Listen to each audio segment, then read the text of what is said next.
सुन रहे हैं श्री रामचरितमानस का अयोध्या कांड भाग 56। प्रातःकाल भरत जी ने तीर्थराज में स्नान किया और समाज सहित मुनि को सिर नवाकर और ऋषि की आज्ञा तथा आशीर्वाद को सिर चढ़ाकर दंडवत करके बहुत विनती की।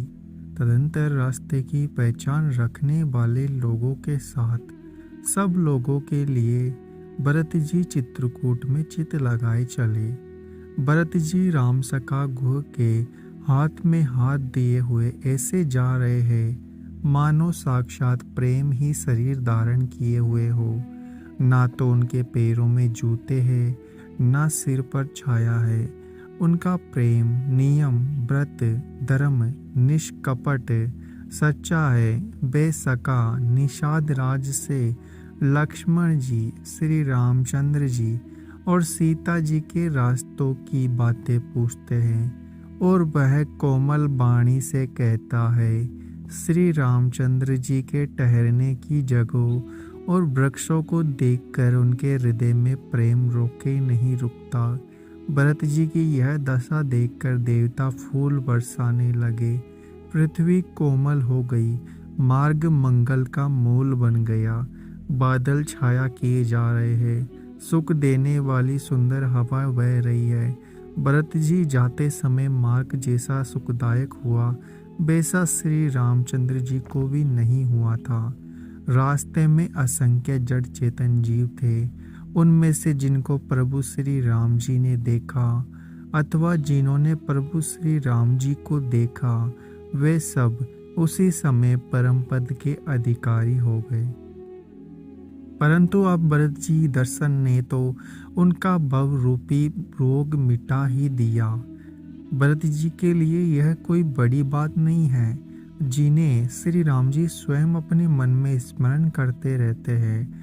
जगत में जो भी मनुष्य एक बार राम कह लेते हैं वे भी तरने तारने हो जाते हैं।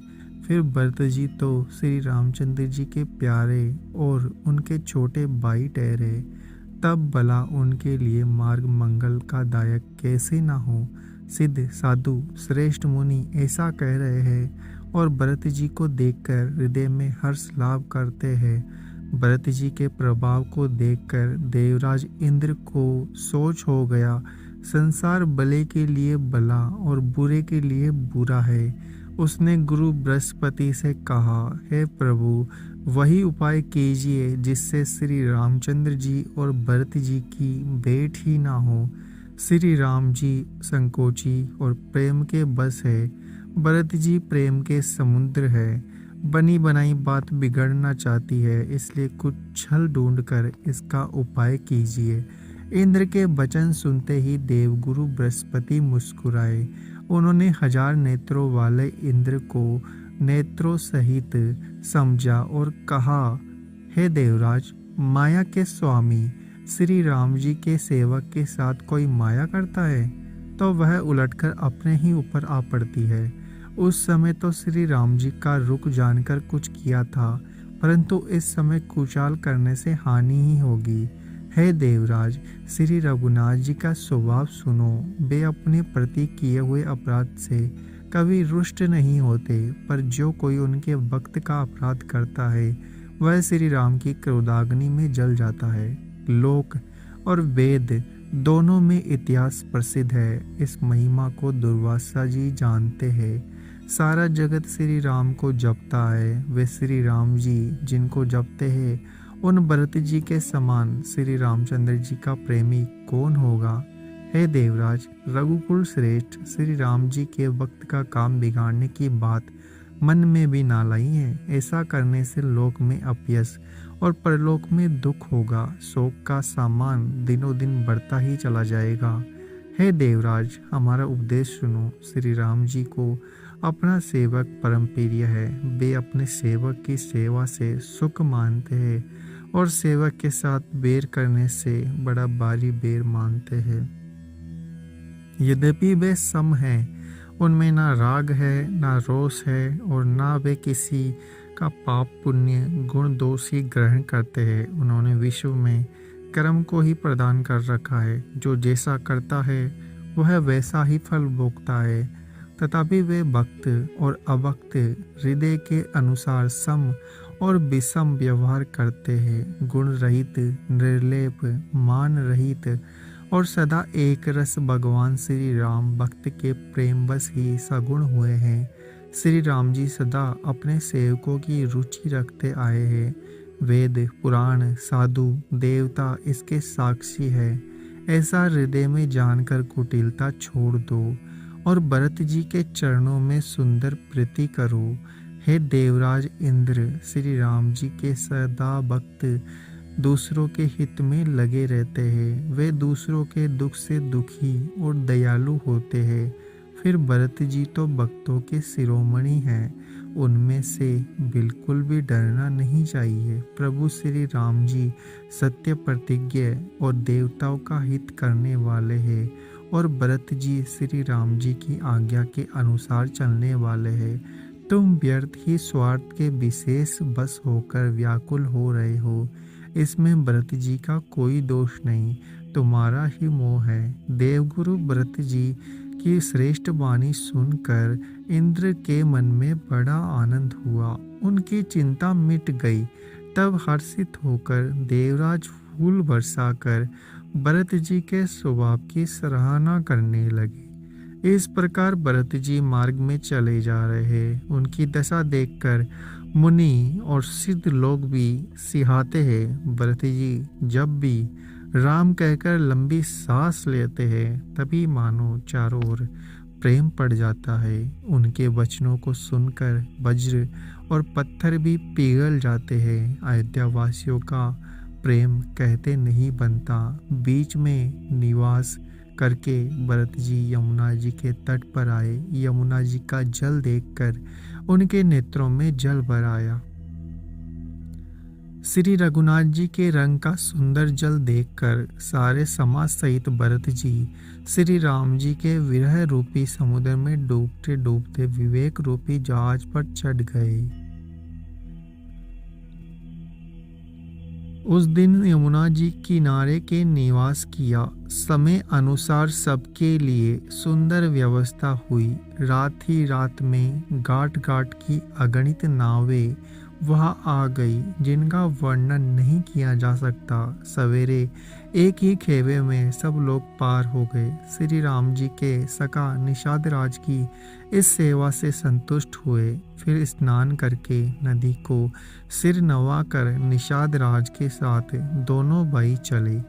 आगे अच्छी अच्छी सवारियों पर श्रेष्ठ मुनि है, उनके पीछे सारा रामराज जा रहा है। उसके पीछे दोनों भाई बहुत सादे उष्ण वस्त्र और बेश से पैदल चल रहे हैं। सेवक मित्र मंत्री उनके साथ है।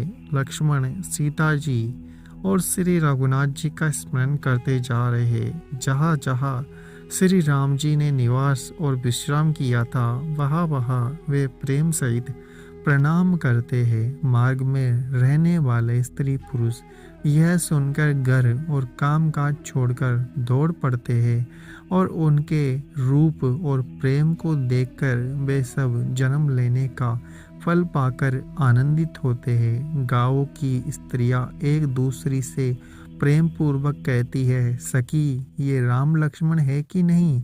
है सखी, इनकी अवस्था, शरीर और रंग रूप तो वही है। सील स्नेह उन्हीं के सदृश है और चाल भी उन्हीं के समान है। परंतु है सखी, इनका ना तो वह वेश है, ना सीता जी ही संग है। इनके आगे चतुरंगिनी सेना चली जा रही है। फिर इनके मुख प्रसन्न नहीं है, इनके मन में खेद है। हे सखी, इस खेद के कारण संदेह होता है। उसका तर्क अन्य स्त्रियों के मन भाया। सब कहती है कि इसके समान सयानी कोई नहीं है। इसकी सराहना करके और तेरी वाणी सत्य है, इस प्रकार उसका सम्मान करके दूसरी स्त्री मीठे वचन बोली। श्री राम जी राज तिलक का आनंद जिस प्रकार से भंग हुआ था, वह सब कथा प्रसंग प्रेम पूर्वक कहकर फिर वह भाग्यवती स्त्री श्री भरत जी के शील स्नेह और स्वभाव की सराहना करने लगी। देखो, ये भरत जी के पिता के दिए हुए राज्य को त्याग कर पैदल चलते और फलाहार करते हुए श्री राम जी को मनाने के लिए जा रहे हैं। इनके समान आज कौन है? भरत जी का वाईपना, भक्ति और इनके आचरण कहने और सुनने से दुख और दोषों के हरने वाले हैं। हे सखी, उनके संबंध में जो कुछ भी कहा जाए वह थोड़ा है। श्री राम जी के भाई ऐसे क्यों ना हो। छोटे भाई शत्रुघ्न सिंह भरत जी को देखकर हम सब भी आज धन्य स्त्रियों की गिनती में आ गई। इस प्रकार भरत जी के गुण सुनकर, उनकी दशा देखकर स्त्रियां पछताती है और कहती है, यह पुत्र कैकेयी जैसी माता की योग्य नहीं है। कोई कहती है, इसमें रानी का भी दोष नहीं, यह सब विधाता ने ही किया जो हमारे अनुकूल है। कहा तो हम लोक और वेद दोनों की विधि से हीन, कुल और करतूत दोनों से मलिन तुच्छ स्त्रियां जो बुरे देश और बुरे गांव में बसती है और नीच स्त्रियां हैं। और कहा, यह महान पुण्यों का परिणाम स्वरूप इनका दर्शन ऐसा ही आनंद और आश्रय गांव गांव में हो रहा है मानो मरुभूमि में कल्प वृक्ष उग आया हो। अगर आपको ये कहानी पसंद आ रही है तो हमारे चैनल को सब्सक्राइब कीजिए, वीडियो को लाइक और शेयर करना ना भूलें। आप सुन रहे हैं श्री रामचरितमानस का अयोध्या कांड।